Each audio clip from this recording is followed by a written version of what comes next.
Graça e paz, meus irmãos. Muito boa noite a todos, inclusive a você que nos acompanha nessa transmissão. Estamos de volta, eu e a Mel, depois de alguns dias aí de descanso, também de estudo, né? Reflexão na vida, repensar os caminhos. Tudo isso aconteceu nessas 2 semanas. E eu vou bem de férias, estava comentando com alguns irmãos, eu vou bem de férias, fico muito contente quando tiro férias. Mesmo nas férias eu tenho um ritmo que eu mantenho, né, uma disciplina, que é comer, dormir e acordar, né? Eu mantenho esse ritmo sempre. Então, é isso aí. Agora você vê que minhas piadas excelentes voltaram junto comigo, né? E assim segue a vida, né, meus irmãos? Não dá para mudar essa parte. Quero te convidar a abrir a sua Bíblia na carta aos Romanos, capítulo 3. Romanos 3. Os versículos 1 a 8 desse capítulo 3 de Romanos mostram, no meu modo de ver, o triunfo da verdade e da justiça de Deus. Hoje eu quero conversar com vocês a respeito do primeiro tema que eu falei, que é o triunfo da verdade. Versículos 1 a 4 do capítulo 3 da carta aos Romanos, o triunfo da verdade. Convido a acompanhar comigo a leitura, você que já abriu, você que já acessou a sua Bíblia. Agora eu vou começar então a ler esses 4 versículos aqui de Romanos 3.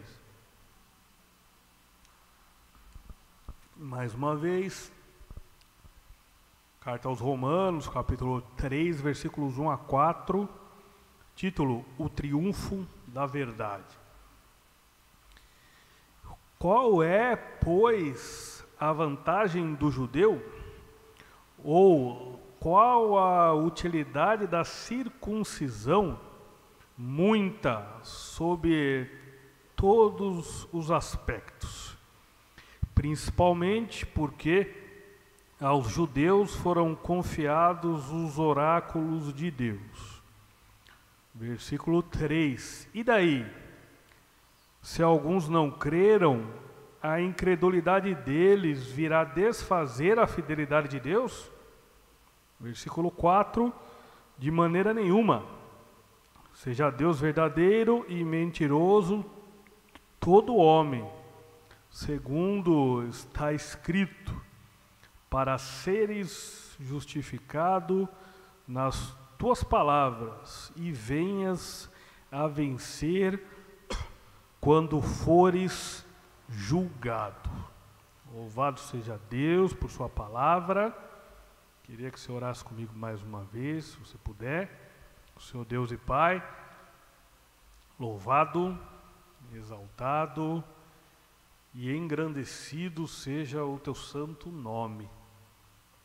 Te damos graças pela vida, te damos graças pela salvação em Jesus Cristo, te damos graças pela tua palavra, que nos orienta, nos consola, nos exorta e nos desafia.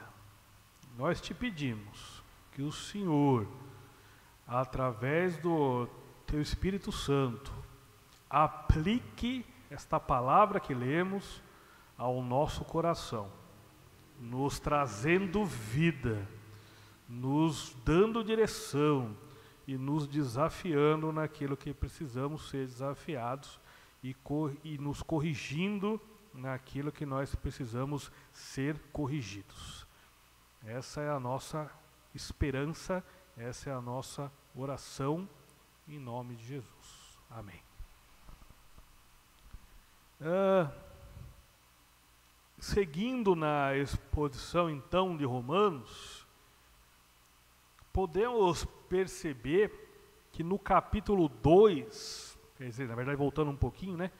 A partir do versículo 17, há um ensino aqui, no sentido de que o judeu não pode se esconder atrás da sua religião, com o objetivo de se livrar das consequências da sua desobediência à lei de Deus. Ao que parece, isso acontecia muito.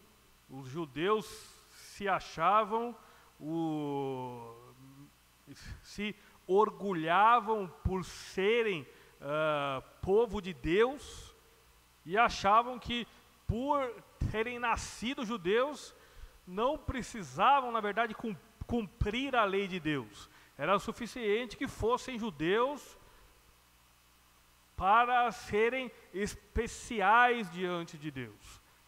Carta aos Romanos vem tirar essa ilusão da cabeça dos destinatários da carta, que eram judeus.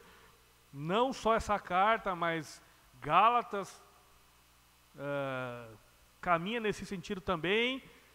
João Batista disse algo assim aos judeus que o procuraram, e Jesus por diversas vezes disse algo nessa direção também. Então, há um ensino muito necessário naquela época, no capítulo 2 de Romanos, no sentido de que os judeus não têm esse direito. Diz aqui na carta que apenas professar a religião judaica de nada vale se a pessoa não cumprir a lei de Deus na sua vida, se a pessoa não amar essa lei. Amar a lei de Deus é ser circuncidado no coração, e é isso que é o importante na vida, diz Paulo em Romanos 2. Este é o verdadeiro israelita. Ele acaba dessa maneira o capítulo 2 de Romanos. No nosso texto, esses 4 versículos ainda estão tratando dos judeus. Os judeus ainda são objeto aqui do ensino, ainda são o assunto aqui do texto. E o autor da carta, o apóstolo Paulo, ele então imagina algumas objeções, alguns questionamentos que possivelmente os destinatários dessa carta levantariam, e ele já começa a responder essas objeções. Então, a resposta a objeções que o próprio apóstolo levanta, é isso que acontece nos 8 versículos iniciais do capítulo 3 da carta aos Romanos. É o apóstolo Paulo respondendo objeções que ele mesmo levanta, imaginando que os destinatários da carta iam levantar. Eles iam questionar, eles iam querer saber esse negócio dos judeus, porque havia muitos judeus na igreja de Roma. Eles iam questionar isso de Paulo. Mas por que você está dizendo essas coisas dos judeus? O que é que você quer dizer a respeito dos judeus com esses ensinos que nós encontramos aqui? Então ele já imagina questionamentos, já coloca questionamentos aqui e já os responde. É disso que nós vamos conversar então, hoje e na semana que vem. Hoje o assunto é o triunfo da verdade, na semana que vem o assunto será o triunfo da justiça de Deus. Então, esse é o contexto aqui. A ideia principal que eu tirei dessa passagem é a seguinte. Vem comigo. Os judeus receberam os oráculos de Deus sobre a verdade da graça. Esse é um ponto que é abordado aqui, nós vamos desenvolver. mesmo diante da incredulidade dos judeus e da sabotagem dos judeus, em relação à aliança divina, em relação a essa verdade da graça, mesmo diante dessa incredulidade, a verdade sobre a fidelidade de Deus prevalece. A verdade a respeito da graça de Deus está intocada. A verdade a respeito da fidelidade de Deus não caiu no descrédito, apesar da incredulidade dos judeus. Então, essa é a ideia principal do texto. Aos judeus, Deus confiou a sua verdade. Os judeus não atenderam à expectativa de Deus. Mesmo assim, a verdade de Deus não deixou de ser verdade. Ideia principal do texto, eu vou tentar aqui desenvolver, vou me sentir muito contente se eu conseguir explicar o que dizem esses 4 versículos aqui. Vamos ao texto então. Os versículos 1 e 2 desse capítulo retratam, descrevem a honra recebida pelo povo judeu. Esse é o assunto desses 2 primeiros versículos que eu gostaria de reler. Qual é, pois, a vantagem do judeu? Ou qual a utilidade da circuncisão? Muita, sobre todos os aspectos, principalmente porque aos judeus foram confiados os oráculos de Deus. Eu gostaria de colocar essas questões aqui do versículo 1 de uma outra maneira. Eu coloquei assim: se agora o povo de Deus é composto por gentios e judeus, olha a pergunta, se agora o povo de Deus é composto por gentios e judeus, não só por judeus, e o que importa é a conversão do coração e não a circuncisão na carne, então, que vantagem existe em ser judeu, afinal, já que agora somos iguais? Que diferença existe entre judeu e gentio? E a circuncisão na carne, qual que é a importância deste ritual que é um sinal da aliança de Deus com o seu povo? Então eu reformulei essa pergunta, coloquei dessa maneira, e a resposta de Paulo é a seguinte: a vantagem é muita, a vantagem é real, a vantagem é importante. E eu gostaria de refletir mais a essa resposta de Paulo, lembrando o seguinte: Deus escolheu o povo judeu para ser o povo de Deus. Deus abençoou esse povo de maneira diferenciada em relação às outras nações. Deus se revelou a esse povo exclusivamente no início de sua revelação, antes da vinda de Jesus.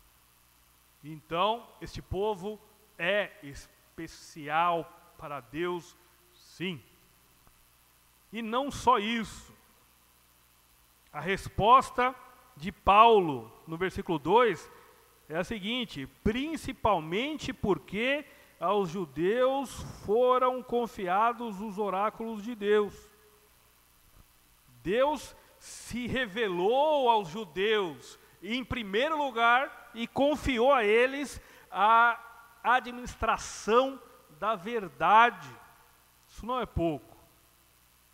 Deus revelou aos judeus exclusivamente a futura redenção, a salvação dos pecadores, completada na vinda de Jesus Cristo ao mundo, na morte de Jesus, na ressurreição de Jesus.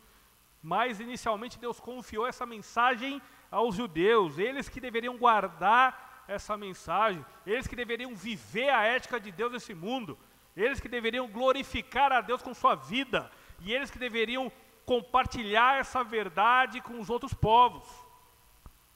Isso não é pouco.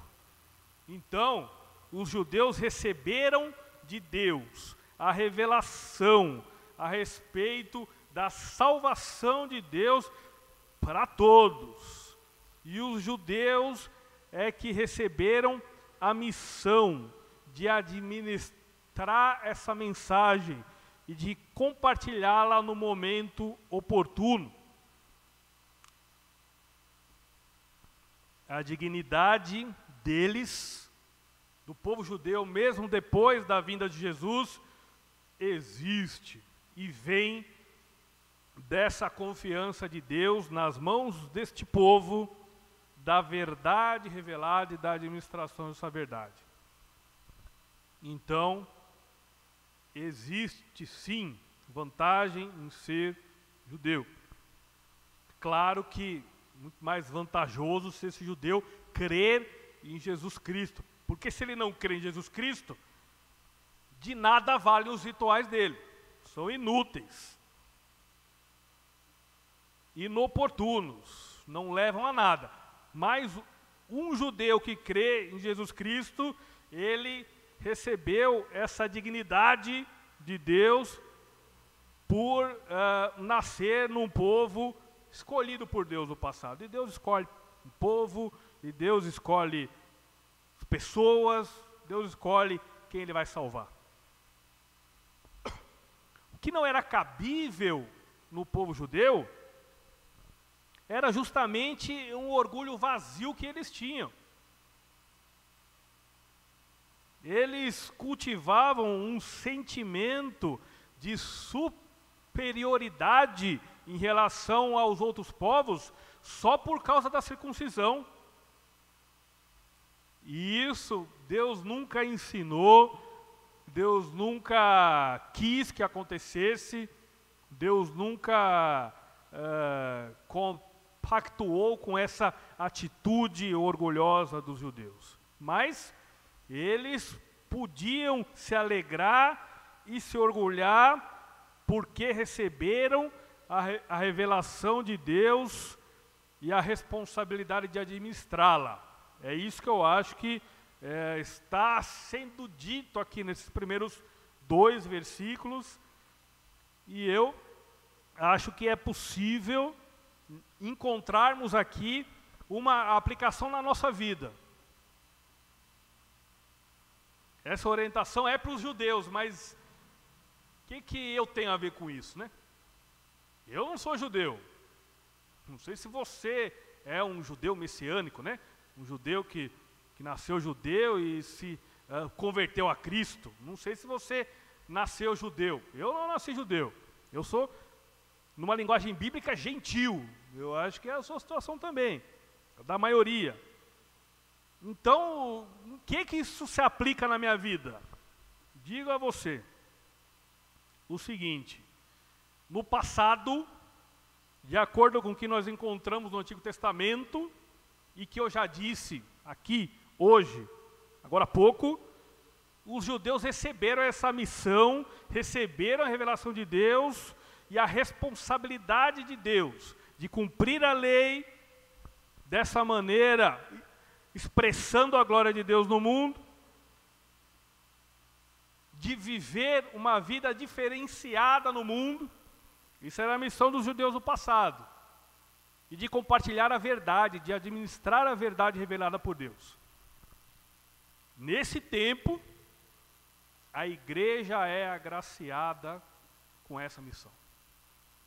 Então, aplica-se a nossa vida? Sim, quero crer.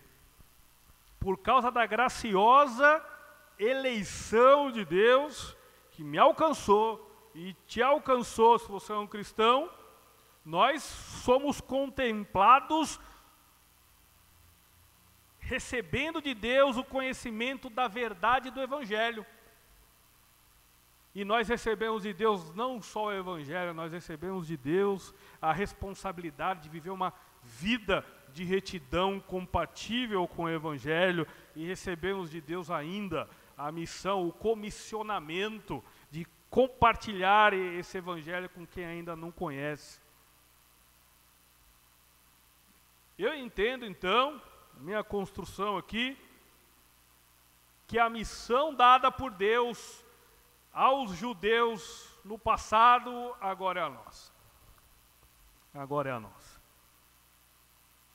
E isso por si só é uma grande honra.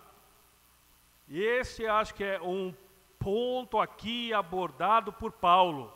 Só por vocês terem recebido de Deus essa revelação e essa missão, já é um motivo de vocês agradecerem a Deus e reconhecerem a honra que é essa missão recebida de Deus. Então, na nossa vida, nós precisamos reconhecer que é uma grande honra que Deus nos dá como igreja de Cristo. Nesse tempo, nesse lugar, é uma grande honra recebermos a revelação da verdade. E Deus não revela a verdade a qualquer um. É impressionante que, às vezes, você vai conversar com quem não crê, e essa pessoa é muito inteligente. E ela já leu a Bíblia. E ela, às vezes, leu mais do que você, do que eu. Leu com o objetivo de refutar, de desacreditar, de combater o ensino bíblico. E essa pessoa leu, mas ao ouvi-la, você nota que ela não entendeu a mensagem do Evangelho. Porque é uma mensagem revolucionária. É uma mensagem que diz a Escritura, é loucura para quem não crê. Mas para os que creem, é a verdade de Deus. Que privilégio que é conseguir entender a Escritura. Agradeça a Deus, porque você na sua casa consegue abrir a Bíblia e explicar para o seu filho, para a sua mulher, para a sua filha, o que está escrito, porque Deus não revela a verdade para qualquer um. Deus revela a verdade para os seus eleitos, através do Espírito Santo. Então é uma grande honra conhecer essa verdade. E junto com essa honra que vem uma responsabilidade. Por que não dizer duas, né? A responsabilidade de viver uma vida que agrade a Deus. Se esforçar para isso. Lutar contra o pecado, querer melhorar, querer mudar, querer ser melhor, querer ser um marido melhor, uma esposa melhor, um filho melhor, um irmão melhor. Lutar contra os pecados é uma responsabilidade. Buscar viver uma vida de retidão, uma vida que agrade a Deus, uma vida compatível com esse evangelho que nós recebemos. Isso é uma responsabilidade que Deus nos dá. E a outra responsabilidade é de compartilhar com outras pessoas essa verdade que transforma, que liberta e que salva. Pergunto então, você que é cristão, você cultiva no seu coração a gratidão a Deus apenas por fazer parte da igreja dele? Porque isso é um motivo suficiente, não precisa de outros. Deus, te agradeço porque em Jesus Cristo o Senhor me salvou e me elegeu. Ponto. Você, cristão, reconhece a honra e o privilégio de ser um eleito de Deus. Você tem vivido os princípios ensinados no Evangelho?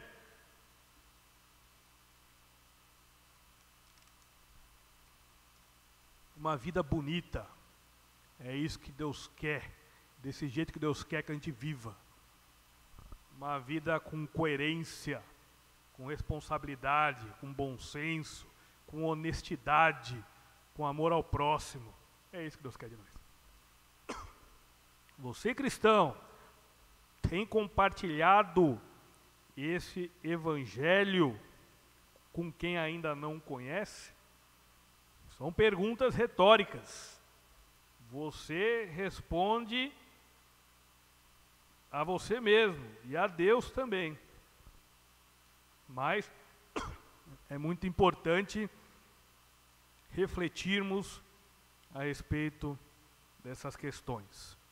A honra que Deus deu aos judeus, agora Ele dá à sua igreja, a mim e a você. Os versículos 3 e 4 mostram aqui, dentro do meu raciocínio, o seguinte: a ingratidão dos judeus em nada modifica a verdade a respeito da graça de Deus e a respeito da fidelidade de Deus. Se você lê o Antigo Testamento com calma, né? Devagar, entendendo, às vezes anotando, né? Construindo a narrativa, lembrando, voltando, revisando, você vai constatar algumas coisas. Você vai constatar, que eu já falei, que Deus revelou inicialmente aos judeus a verdade, já falei. E você vai constatar outra coisa, que os judeus, já falei também, não atenderam às expectativas de Deus. Está lá. Você vê, o que você vê muito no Antigo Testamento é misericórdia de Deus e desobediência do povo. Essa é a dinâmica constante, né? Deus exercendo a sua misericórdia e o povo desobedecendo. Idolatria, né? Um orgulho vazio, uma vida que não agradava a Deus. É isso que você vê no Antigo Testamento. A circuncisão instituída lá no livro de Gênesis e tal, era um sinal da aliança de Deus com o seu povo. Era um sinal da graça de Deus. Mas a ingratidão dos israelitas esvaziou o significado deste sinal.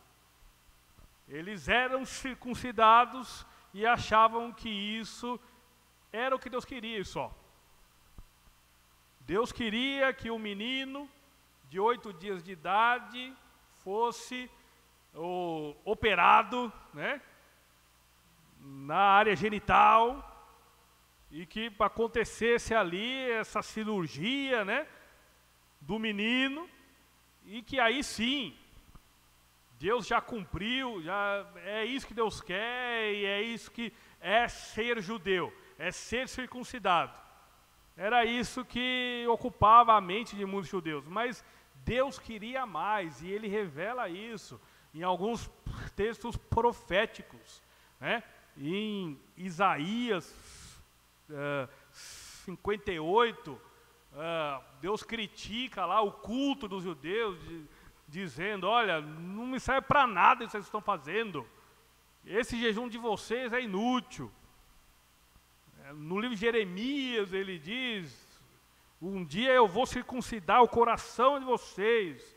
Enfim, a verdade é, lendo o Antigo Testamento, a gente conclui que muitos judeus alcançados por essa aliança de Deus haviam virado as costas para essa aliança, haviam rejeitado essa aliança, haviam se afastado de Deus e adorado outros deuses. A idolatria era um grande e recorrente desvio cometido por esses israelitas do passado. Então, por causa disso, é que no terceiro versículo aqui do capítulo 3 de Romanos, consta essa anotação de Paulo. E daí, se alguns não creram, a incredulidade deles virá desfazer a fidelidade de Deus? Ou seja, será que a ingratidão do povo comprovava, na verdade, a inoperância da graça de Deus? Essa é a pergunta. Será que a infidelidade do povo levava à conclusão de que Deus era infiel? Onde é que fica a verdade da graça de Deus, se você olha para o povo de Deus e vê que esse povo não acredita nessa verdade? Está vendo a aplicação para o nosso tempo também?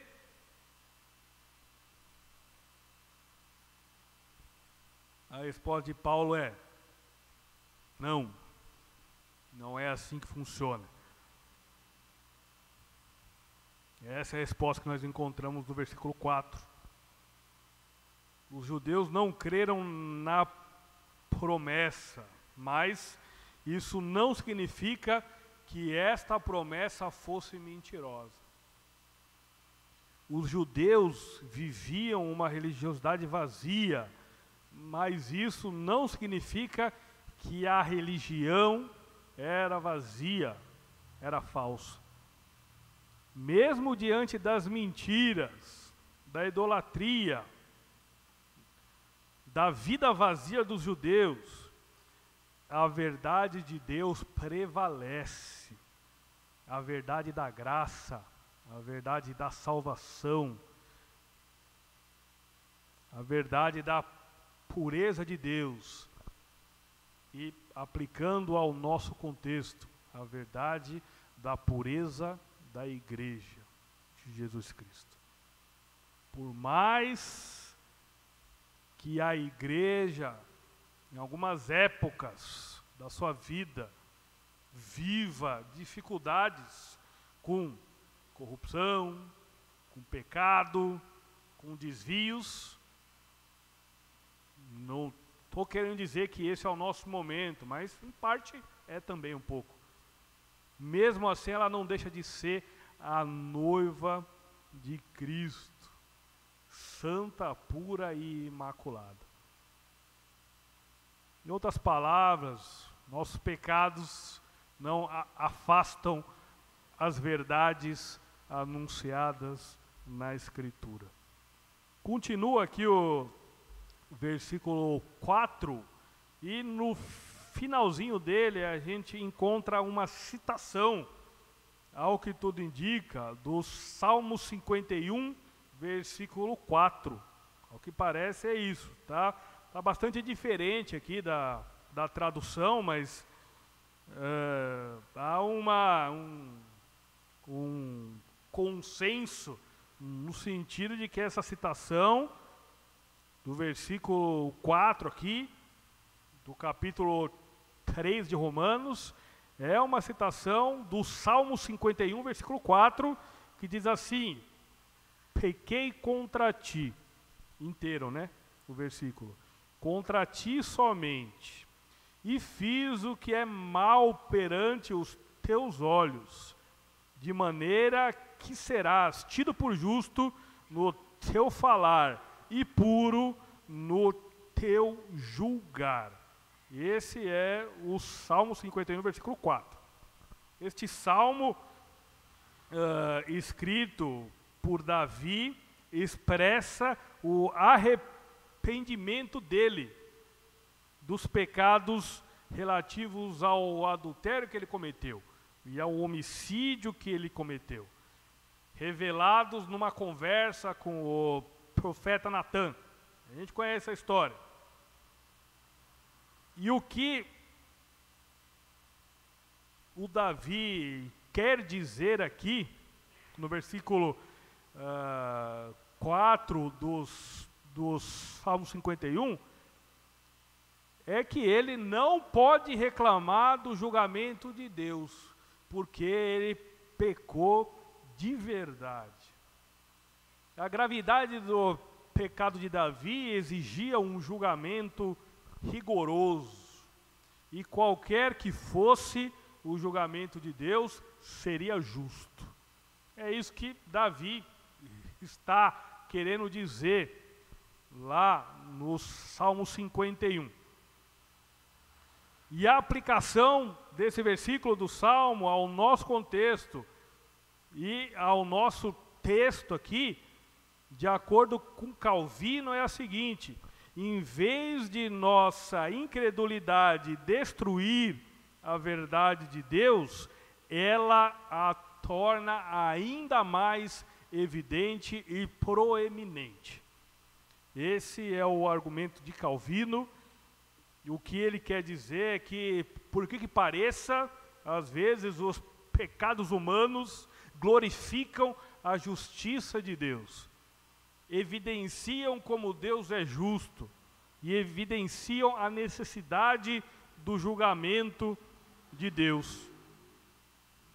Ele mesmo, João Calvino, conclui a interpretação dele, desse nosso versículo aqui, dizendo o seguinte: se porventura algum dos pecados humanos fizer sobressair a glória do Senhor, e se Deus receber especial glória por sua verdade, então segue-se que até mesmo a falsidade humana serve para confirmar a verdade de Deus. Então, o argumento aqui, interpretando esse último versículo do nosso texto, é o seguinte: mesmo os judeus vivendo uma vida de incredulidade, eles não convenceram o mundo de que a verdade de Deus não é verdade. Muito pelo contrário, essa vida desviada deles, Deus usou para evidenciar ainda mais a sua verdade e a sua glória. Esse eu acho que é o ponto.